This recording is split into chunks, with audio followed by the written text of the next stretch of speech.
Di tengah kota metropolitan yang mulai runtuh dan kumuh akibat serbuan makhluk dari dimensi lain, seorang pemuda bernama Oh Chan-su berjalan sendirian. Ia menggenggam erat sebilah sabit tua.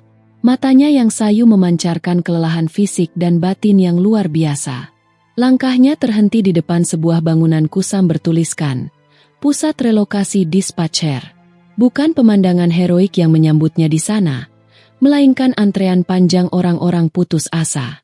Sebagai pemuda biasa yang berjuang keras untuk bertahan hidup, Chan-su memberanikan diri mendekati meja administrasi, menggantungkan secercah harapan akan datangnya keajaiban hari ini.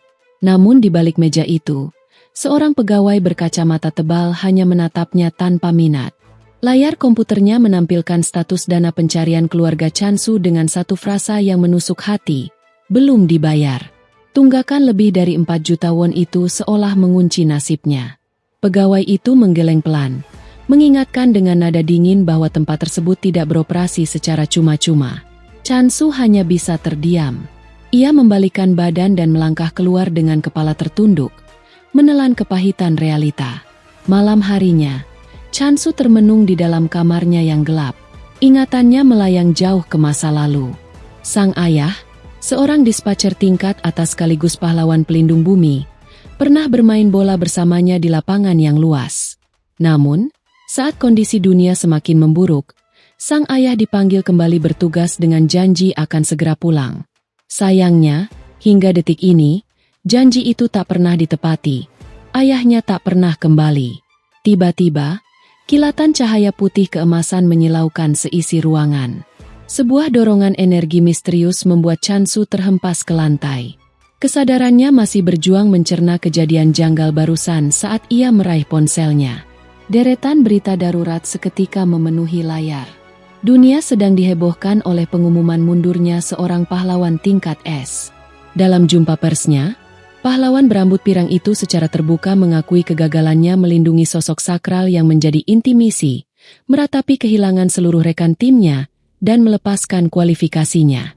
Kabar mundurnya sosok terkuat di dunia itu membuat bulu kuduk Chan-su meremang ngeri. Ia bergegas keluar kamar.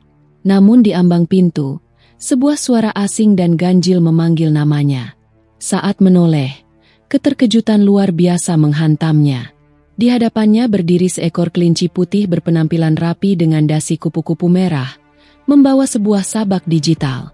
Akal sehat Chan-su sejenak menolak pemandangan absurd itu, menganggapnya tak lebih dari sekadar lelucon konyol. Namun, kelinci itu justru tersenyum ramah, memintanya tenang, dan menyatakan bahwa ia membawa kabar baik. Dengan tangan mungilnya, si kelinci menyerahkan sebuah dokumen resmi yang berpendar pelan, sebuah ucapan selamat atas penunjukan Chan-su sebagai dispatcher baru. Oh Chan-su masih termenung di hadapan sebuah pintu raksasa yang terkunci rapat. Segala keraguan dan rasa rendah diri kembali menyelimuti hatinya. Pikirannya berkecamuk meratapi kemampuannya yang hanya sebatas memotong pohon dan merawat kebun. Mempertanyakan mengapa ia yang tanpa kemampuan khusus ini bisa terpilih. Di dekatnya, sang kelinci putih misterius hanya tersenyum.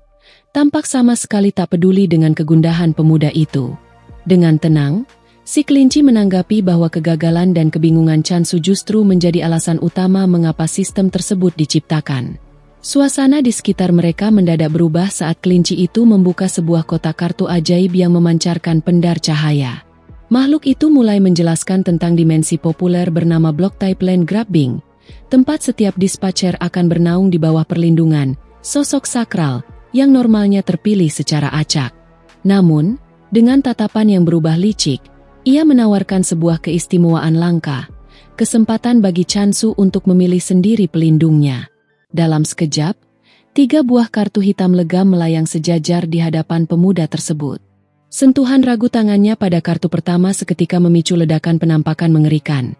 Sesosok tengkorak dengan tangan tulang belulang, diiringi teks ungu menyala bertuliskan entitas peniadaan, 44%. Kepanikan Chan-su memuncak saat melihat aura menyeramkan dari entitas tersebut. Tetapi sang kelinci hanya terkekeh pelan dan menyebutnya sebagai efek dramatis semata. Diliputi rasa takut, Chan-su segera membuang kartu itu dan memutuskan untuk memilih kartu ketiga. Pilihan itu memancarkan cahaya hijau terang benderang yang diiringi semerbak aroma wangi. Sebuah visual menawan perlahan terbentuk.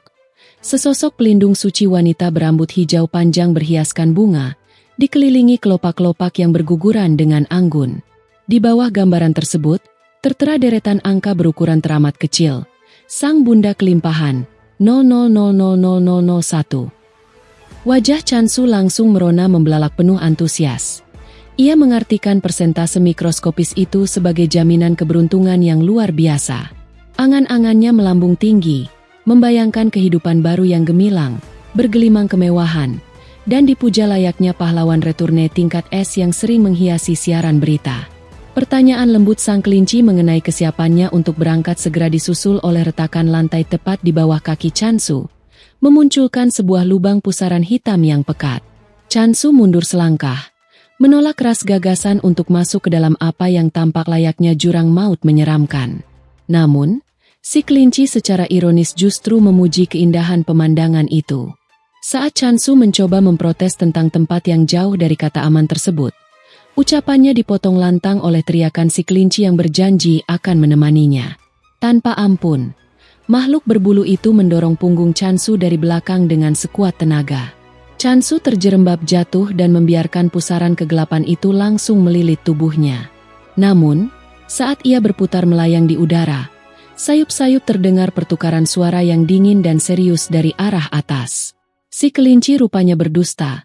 Ia masih berdiri tegak di tepi tebing dan sama sekali tidak ikut melompat. Dengan nada yang kini terdengar berat dan kelam, kelinci itu menjawab sebuah suara misterius yang mempertanyakan tindakannya. Ia menegaskan bahwa intervensi langsung adalah hal terlarang, namun mereka juga tidak boleh sampai kehilangan Chansu. Sementara itu, di tengah pusaran yang terus menjatuhkannya, sebuah layar hijau transparan mendadak menyala di depan wajah Chansu dengan tulisan, memuat 0%. Saat ia meluncur ke dalam jurang kehampaan, penjelasan di layar itu seketika menghancurkan jiwanya. Angka 0,000001 rupanya bukanlah probabilitas keberuntungan, melainkan rasio pengikut Sang Bunda Kelimpahan yang hanya memiliki satu anggota dari setiap 10 juta orang di luar sana, sebuah kelompok yang teramat kecil dan nyaris punah. Mata Chansu melebar tak percaya, sementara keringat dingin dan air mata kekecewaan menyatu di wajahnya. Sambil mendongak, ia menyadari kenyataan pahit bahwa dirinya telah ditipu secara tragis oleh kelinci licik tersebut. Tubuhnya dibiarkan jatuh bebas sementara hatinya didera kepanikan dan amarah yang meledak-ledak. Pemandangan di sekelilingnya mulai berubah wujud menjadi reruntuhan dunia kelabu yang kering kerontang, menampilkan tanah tandus dengan puing bebatuan yang melayang di udara. Kesadaran pahit menghantamnya penuh. Ia telah memilih pelindung terlemah yang hampir tak punya pengikut, dan terancam mendarat di dunia mati yang benar-benar tak bertuan. Perjalanannya sebagai seorang dispatcher bahkan belum sungguh-sungguh dimulai, namun kini telah terasa bagai bencana maha dahsyat. Pertanyaan tentang nasib akhirnya, identitas sejati Sang Bunda Kelimpahan, serta motif sang kelinci membuangnya ke tempat mengerikan ini terus berputar menjadi teka-teki yang menelan kewarasannya. Tiba-tiba, sebuah layar hijau dari sistem memancarkan cahaya di hadapannya, menyambut kehadirannya di dunia penggalian blok dan memberikan instruksi mutlak untuk mengubah daratan tandus tersebut menjadi tempat yang berlimpah. Pikirannya berusaha keras mencerna konsep instruksi penggalian tersebut sambil matanya mengedarkan pandangan, menatap hamparan tanah kering kerontang tak bernyawa di sekelilingnya. Setelah menghela napas panjang, ia mendapati sebilah sabit tua tergeletak tak jauh dari tempatnya duduk. Namun, saat tangannya memungut senjata usang itu, sebuah bayangan hitam legam dengan sepasang mata menyala tajam mendadak muncul dari balik reruntuhan. Chansu tersentak dan buru-buru mundur selangkah, dilanda kepanikan karena menduga seekor makhluk buas telah menghadangnya bahkan sebelum ia sempat bertemu sang pelindung. Sambil menggertakkan gigi, tekadnya untuk bertahan hidup mengeras. Menolak binasa di tempat asing ini, ia segera mengangkat sabitnya tinggi-tinggi bersiap untuk membela diri. Ayunan senjatanya seketika terhenti di udara saat wujud asli bayangan itu terungkap. Bukannya monster mengerikan, makhluk di hadapannya hanyalah seekor hamster raksasa yang sangat gempal, lengkap dengan pipi merah merona dan kumis yang menggelitik. Chansu mematung tak percaya melihat gumpalan bulu tebal yang justru menggeliat geli dan memamerkan wajah teramat menggemaskan itu. Rasa leganya mengalir deras menyadari bahwa hewan yang sama sekali tidak memiliki niat buruk itu sama sekali bukan ancaman. Tanpa disangka, Hamster itu melesat lari secepat kilat, membuat Chansu secara refleks berlari mengikutinya. Sang hamster menuntun pemuda itu membelah tanah gersang hingga mereka tiba di sebuah air terjun jernih nan menyegarkan, tempat Chansu akhirnya bisa membasuh wajahnya. Setelah puas meminum air, hamster mungil itu kembali berlari menelusuri rute yang lebih jauh dan berhenti tepat di depan sebuah pohon raksasa yang sudah mati dan mengering. Saat Chansu melangkah mendekati pohon besar tersebut, keheranannya memuncak tatkala menemukan sebuah tanaman ginseng tua berkeriput dengan warna coklat kekuningan kusam menancap di antara akar pohon. Keanehan bertambah ketika hewan pengerat itu menatap tajam sang ginseng, bersamaan dengan layar hijau sistem yang kembali aktif mengumumkan bahwa Chansu telah menemukan sosok sakral di kawasan tersebut. Kebingungan kontan melanda pemuda itu. Ia celingukan mencari sosok wanita cantik berambut hijau persis seperti gambaran di kartu pilihannya. Namun, saat sang hamster mengangkat kaki depan dan menunjuk-nunjuk ke arah ginseng keriput itu, jantung Chansu seakan berhenti berdetak. Wajahnya mendadak pucat pasi diiringi rasa frustrasi yang meledak hebat menyadari bahwa sosok pelindungnya sama sekali bukanlah wanita rupawan, melainkan menyerupai rumput liar aneh tersebut. Seolah sengaja mengejek kewarasannya, layar sistem memunculkan gambar menawan sang bunda kelimpahan berkedip tepat di sebelah ginseng kering itu, lengkap dengan peringatan kecil bahwa gambar mungkin berbeda dengan wujud aslinya. Meski begitu, rasa iba akhirnya mengalahkan kekecewaannya. Menduga tanaman itu kehausan, Chansu mengambil botol airnya dan perlahan menuangkan isinya ke atas akar ginseng tersebut. Di luar dugaan, tanaman itu menyerap air dengan sangat cepat hingga memicu getaran hebat di tanah sekeliling mereka. Sorak kegirangan Chansu melihat usahanya berhasil hanya bertahan sesaat sebelum situasi berubah total di luar kendali. Ginseng keriput tadi kini tampak sedikit lebih segar. Perlahan, dari balik kabut air yang mengembun, sebuah suara lembut nan magis bergema memenuhi udara, menyapa hangat Chansu sebagai utusan dari kelimpahan. Sambil menelan ludah, ia mendongak menatap cahaya hijau yang perlahan berpendar membentuk siluet samar seorang wanita. Akhirnya meyakinkan batinnya bahwa itulah sosok pelindungnya, entah dalam wujud nyata atau sekadar ilusi. Saat fokusnya kembali, ekor matanya menangkap sosok hamster gemuk yang masih setia berada di samping sang ginseng. Perhatiannya teralihkan ketika layar status sistem tiba-tiba memunculkan peringatan tentang keahlian aneh bernama tebasan kuat, disertai tulisan yang mempertanyakan keterlibatan hamster tersebut tepat di sebelah ikon hewannya. Pikiran Chansu berputar keras menerka-nerka apakah hewan penuntun itu lebih dari sekadar peliharaan biasa, sekaligus mempertanyakan misi besar macam apa yang menantinya di dunia block type yang ganjil ini, sebuah tempat absurd di mana hasil panen bergantung pada ayunan cangkul dan pelindung tertingginya berwujud sebatang ginseng keriput. Oh, Chansu berdiri kaku dengan keringat dingin membasahi punggungnya, menggenggam erat sabitnya tepat di atas kepala si hamster.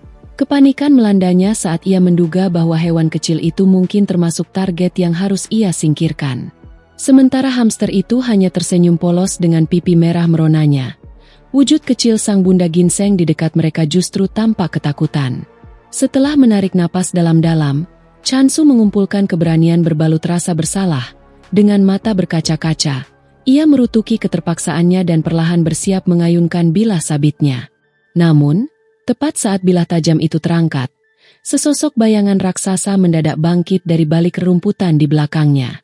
Siluet menyeramkan bertubuh lumpur dengan mata menyala terang melesat mendekat, membuat si hamster seketika bersembunyi gemetar di balik punggung bunda ginseng. Kesadaran akan kekeliruan fatalnya langsung menghantam Chansu. Ia baru menyadari bahwa ancaman sesungguhnya bukanlah hewan kecil itu, melainkan bayangan gelap di hadapannya. Fokusnya kini sepenuhnya beralih untuk menghadapi makhluk lumpur tersebut. Dengan tekad yang tiba-tiba menguat, Chansu menatap tajam ke arah sang musuh. Sebuah petunjuk dari sistem muncul menyatakan bahwa keahliannya siap digunakan, disusul oleh garis putus-putus ajaib yang terlukis di pandangannya, membidik akurat ke titik lemah makhluk itu. Keberaniannya terpantik oleh kejelasan titik serang tersebut. Dalam sekejap, Chansu melesat maju dan mengayunkan sabitnya membelah udara dengan kuat. Bayangan hitam itu terbelah menjadi dua bagian dan musnah seketika di tangannya. Setelah ancaman lenyap, pandangan Chansu berbalik dan menemukan si hamster kecil tengah berusaha melindungi bunda ginseng dengan tubuh mungilnya. Rasa terenyuh dan penyesalan mendalam seketika memenuhi hatinya. Ia menunduk dan menggumamkan permohonan maaf atas kebodohannya barusan. Hewan itu membalas dengan pekikan riang, seolah sangat mengerti dan memaafkan kesalahannya. Kelegaan tergambar lewat senyum hangat di wajah Chansu. Menyadari bahwa mereka akan sering berpetualang bersama mulai sekarang, ia memutuskan untuk memberikan nama Hamtori pada sobat barunya itu. Sebuah usulan yang langsung disambut dengan lompatan dan pekikan girang dari sang hamster. Layar sistem kembali berkedip, memunculkan pemberitahuan bahwa poin dapat dikumpulkan dengan menaklukkan monster yang muncul. Kesadaran akan sistem poin ini seketika mengobarkan semangat tempur dan insting berburunya. Di sekelilingnya, makhluk-makhluk aneh berbentuk menyerupai akar pohon dan ginseng abadi berwajah gelap mulai bermunculan. Dengan tekad membersihkan tempat itu, Chansu kembali mengaktifkan keahliannya. Makhluk-makhluk itu bertumbangan layaknya buah yang matang sebelum akhirnya berubah menjadi titik-titik cahaya hijau yang berterbangan dan menyatu ke dalam dirinya, memberikan kepuasan tersendiri bagi pemuda itu melihat banyaknya poin yang berhasil ia kumpulkan. Langkahnya kemudian terhenti di depan sebuah pohon besar yang telah mati. Tatapannya tertuju lekat pada kuncup daun di tubuh Bunda Ginseng yang kini tampak sedikit lebih segar. Sebuah harapan terbit di hatinya bahwa nutrisi yang cukup suatu saat akan mengembalikan wujud agung sang pelindung. Chansu memutuskan untuk mencoba keahlian yang lain. Saat layar sistem menampilkan panduan baru, pendar hijau yang amat terang seketika memancar dari telapak tangannya. Dengan mantap, ia menyalurkan seluruh poin hasil perburuannya ke dalam keahlian tersebut. Responnya sangat cepat. Tanah di sekeliling pohon raksasa itu bergetar pelan, sementara ranting-ranting yang tadinya kering kerontang perlahan bertunas dan berubah menjadi hijau berseri. Rasa takjub menyelimuti Chansu saat melihat keajaiban di depan matanya. Hanya dalam kedipan mata, pohon raksasa yang sebelumnya mati itu kini dipenuhi dedaunan hijau yang sangat rimbun. Bunga-bunga bermekaran dengan indahnya. Ia terkesima menatap buah tersebut, menyadari bahwa selama hidup di bumi pun ia belum pernah melihat apel sebesar dan semenggoda itu. Meski hasrat untuk memakannya sangat kuat, pandangannya beralih pada Bunda Ginseng yang tengah tersenyum riang. Chansu mengurungkan niatnya dan memutuskan untuk mempersembahkan hasil panen pertamanya demi sang pelindung. Dengan penuh rasa hormat, ia meletakkan apel itu tepat di depan Bunda Ginseng. Dalam sekejap, buah raksasa itu terserap habis ke dalam tubuh ginseng mungil tersebut, yang langsung merespons dengan goyangan ceria kuncup dedaunannya seolah mengucapkan terima kasih. Merasa tak ada salahnya ikut mencicipi, Chansu tersenyum lalu memetik dan menggigit apel lainnya. Matanya membelalak menikmati sensasi rasa yang luar biasa enak, disambut pekikan girang Hamtori yang seakan menyetujui kenikmatan tersebut. Di balik layar sistem yang terus berkedip, sebuah narasi kelam mengenai dunia ini perlahan mulai terungkap. Kelompok pelindung kelimpahan yang selama ini bertanggung jawab atas penyediaan pangan, sesungguhnya bukanlah kekuatan militer yang tangguh, melainkan sekumpulan petani berbakat yang mampu menghasilkan produk pertanian berkualitas tinggi. Namun, saat kelompok kehancuran mulai menelan dan menyerap kelompok-kelompok lain dengan brutal, kelompok kelimpahan tak punya pilihan selain melarikan diri. Demi bertahan hidup, para petani yang sama sekali tak terlatih dalam pertempuran itu terpaksa meninggalkan ladang dan mulai berburu monster. Sayangnya, kekuatan mereka sungguh tak sebanding dan nyaris tak pernah bisa memenangkan satu pun pertarungan. Sebagai jalan terakhir, mereka memodifikasi keahlian dasar yang dimiliki. Kemampuan khusus tersebut akhirnya bukan digunakan untuk menumbangkan monster hidup, melainkan sekadar untuk mengumpulkan sisa-sisa wujud makhluk yang telah tiada. Sebuah penyesuaian menyedihkan dari bakat bertani mereka. Pada akhirnya, walau kebetulan ada satu atau dua individu yang sangat kuat di antara mereka, kelompok kelimpahan tetaplah ditakdirkan untuk runtuh dan menghilang. Menyadari betapa beratnya sejarah kelompok yang menaunginya, Oh Chansu kini kembali melangkah ke dalam hutan. Ia menatap Bunda Ginseng, makhluk kecil berwarna kuning mengkilap yang kini menempel erat di kakinya, dengan tatapan aneh yang bercampur antara rasa iba dan ngeri. Pikirannya berkecamuk mempertanyakan bagaimana entitas kecil itu bisa berakhir di tempat sekeras ini. Namun ia telah membulatkan tekad bahwa makhluk tersebut kini sepenuhnya menjadi tanggung jawabnya. Sang Bunda Ginseng yang pemalu hanya terdiam, sementara Hamtori melompat-lompat ceria di dekatnya. Melihat pelindungnya yang terlelap, Chansu menarik napas panjang dan menyimpulkan bahwa entitas itu pasti sangat kelelahan. Malam harinya, tiba-tiba suara petir yang dahsyat menggelegar dari langit yang tak berawan. Keterkejutan melandanya, diiringi kecemasan bahwa gemuruh keras itu akan membangunkan sang bunda. Di saat yang sama, rasa perih di perutnya mulai menyiksa, menyadarkannya bahwa bertahan hidup hanya dengan memakan apel sama sekali tidaklah cukup. Tepat pada saat itu, layar sistem terbuka dan memunculkan pemberitahuan baru bahwa acara pengiriman sedang berlangsung. Mengingat banyaknya hal yang bisa melintas dari bumi ke dimensi ini, Chansu merasa heran dan mempertanyakan bagaimana pihak pengirim bisa mengetahui lokasi persisnya. Memilih untuk mengabaikan kebingungan itu karena terlalu letih. Ia akhirnya menyelimuti Bunda Ginseng dengan dedaunan hangat dan mengucapkan selamat tidur dengan lembut. Di sisi lain dunia, tepatnya di dalam gedung megah bernama Kuil Reinkarnasi, seorang wanita berambut pendek bernama Hai Sujin tengah meradang. Utusan reinkarnasi itu mengamuk sejadi-jadinya di ruang kerjanya, membuat lembaran-lembaran kertas beterbangan ke udara saat ia membanting setumpuk berkas ke meja. Kemarahannya meledak memprotes tugas baru yang dianggapnya tidak masuk akal di tengah kesibukannya yang luar biasa. Seorang pria yang dipanggilnya senior hanya bisa mendesah pasrah, membujuknya untuk menganggap perjalanan bisnis ini sebagai liburan singkat demi menjernihkan pikiran agar tubuhnya sanggup bertahan. Hai Sujin menatap tajam pria itu, sangat menyadari bahwa dirinya diutus hanya karena tidak ada orang lain lagi yang tersedia. Tanpa pilihan lain, ia akhirnya menyetujui keberangkatan tersebut sambil bersumpah di dalam hati bahwa ia tidak akan tinggal diam jika perjalanan ini terbukti hanya membuang-buang waktunya. Kembali ke tempat Chansu bernaung, pemuda itu tengah sibuk mengepak apel-apel merahnya ke dalam sebuah keranjang besar. Ia menegur keras Hamtori yang nakal karena mencoba bersembunyi di balik tumpukan apel tersebut, mengingatkan hewan yang memeki kaget itu bahwa buah-buah tersebut disiapkan murni untuk ditukar, bukan untuk dimakan. Chansu bertekad untuk tidak memberikan kesan buruk pada pertemuan pertama ini, mengingat pihak pengirim telah menempuh perjalanan jauh. Perhatiannya kemudian beralih pada sebuah peta di layar sistem yang menampilkan wilayah-wilayah dalam bentuk blok heksagonal, diiringi pesan tentang acara pemanggilan agung penaklukan wilayah blok yang sedang berlangsung. Untuk bisa berpindah ke blok lain, ia membutuhkan sebuah tiket pergerakan yang hanya tersedia 1 buah setiap harinya. Padahal perjalanan darat menuju desa terdekat saja membutuhkan waktu tempuh hingga 1 minggu penuh.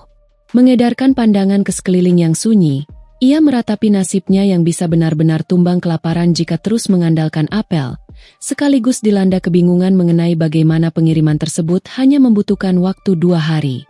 Tiba-tiba, dari arah kedalaman hutan, bayangan-bayangan hitam yang mengancam mulai bermunculan dan bergerak maju mendekatinya. Menyadari bahwa makhluk-makhluk ini terus muncul dengan sendirinya sejak kemarin, Chansu perlahan bangkit bersiap dan mengaktifkan keahliannya. Ia mulai mengerti bahwa mereka adalah monster abadi yang bisa bangkit kembali, memicu kebimbangan di benaknya apakah ia harus terus-menerus menebas mereka tanpa henti. Pertarungan pun tak terelakkan. Chansu melesat cepat dengan bilah sabitnya yang berkilat memantulkan cahaya malam, membuat monster-monster itu memekik saat terkena serangan. Sambil mengatur napas, ia menyadari pergerakan musuhnya sedikit lebih cepat dari sebelumnya, menumbuhkan kecurigaan bahwa monster-monster tersebut ikut bertambah kuat seiring dengan meningkatnya keahlian yang ia miliki. Beruntung, tingkat kekuatan mereka masih tergolong lemah, sehingga ayunan mematikan sabitnya berhasil menebas jatuh 1 monster lagi hingga sirna. Namun, tepat saat Chansu berbalik untuk menyapu sisa-sisa bayangan yang ada, sebuah cahaya yang teramat terang menyilaukan matanya dari arah langit. Di udara, tampak seorang wanita berbalut seragam kantor yang rapi tengah melayang turun perlahan. Hai Sujin menapakkan kakinya dengan anggun, bertolak pinggang, dan menatap ke bawah dengan raut wajah campur aduk antara rasa terkejut dan sedikit jijik, merutuki kegilaan pemandangan di bawahnya. Chansu menatap wanita itu dengan kedua mata membelalak sempurna, dilanda kekagetan sekaligus kebingungan luar biasa.